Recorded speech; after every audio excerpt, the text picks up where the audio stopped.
Hello everyone, my world and plants కి స్వాగతం. ఈరోజు మనం అటుకులు ఉప్మా చేద్దాం. ఈ అటుకులు కడిగి శుభ్రం చేసుకొని ఉప్పు పసుపు వేసుకొని కొత్తిమీర, గ్రౌండ్ నట్స్, కొంచెం కొబ్బరి తురుము, ఉల్లిపాయ, పచ్చిమిరపకాయ, జీలకర్ర వేసుకొని అటుకులు శుభ్రంగా కడిగి నీళ్లు వాడవేసుకొని పసుపు, ఉప్పు, లిటిల్ బిట్ షుగర్ అన్నీ ఇలాగే కలిపి పెట్టుకోవాలి.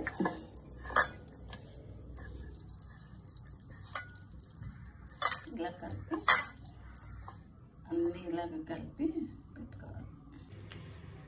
నూనె వేసుకొని కొంచెం ముందు గ్రౌండ్ నట్స్ వేయించుకొని చక్కగా సిమ్లో వేయించుకుంటే బాగుంటుంది. ఇంకా వేగిపోయినాయి జీలకర్ర,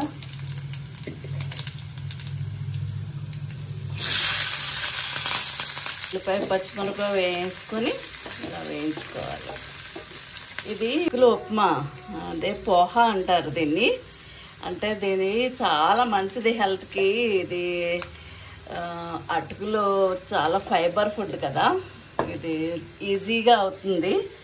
ఇది మంచి హెల్త్కి చాలా మంచి బ్రేక్ఫాస్ట్ అన్నమాట. ఇది ఈజీగా అయిపోతుంది, చాలా తొందరగా అవుతుంది. ఉప్మా అంటే నీళ్ళు పోస్తాం కదా, ఇది నీళ్ళు పోయక్కర్లేదు. ఇది అటుకులు కడుక్కుంటే సరిపోద్ది అనమాట. ఇవి వేగిన తర్వాత అల్లం ముక్కలు కూడా వేసుకోవచ్చు. అల్లం ముక్కలు వేసుకొని అన్నీ ఇది చేసుకొని ఇలా లైట్గా ఈ వేడితో సరిపోద్ది అనమాట. ఇది చాలా హెల్దీ ఫైబర్ ఫుడ్, మంచిగా తిని మంచిగా చేసుకోవచ్చు. ఇది ఈజీగా అవుతుంది, చాలా హెల్త్ కూడా మంచిది. అందరూ ట్రై చేయండి.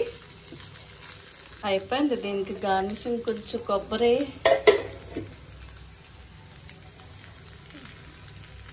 కొత్తిమీర వేసేసుకుంటే సరిపోద్ది, బాగుంటుంది. ఇది చాలా క్విక్గా అయిపోయే బ్రేక్ఫాస్ట్ అన్నమాట.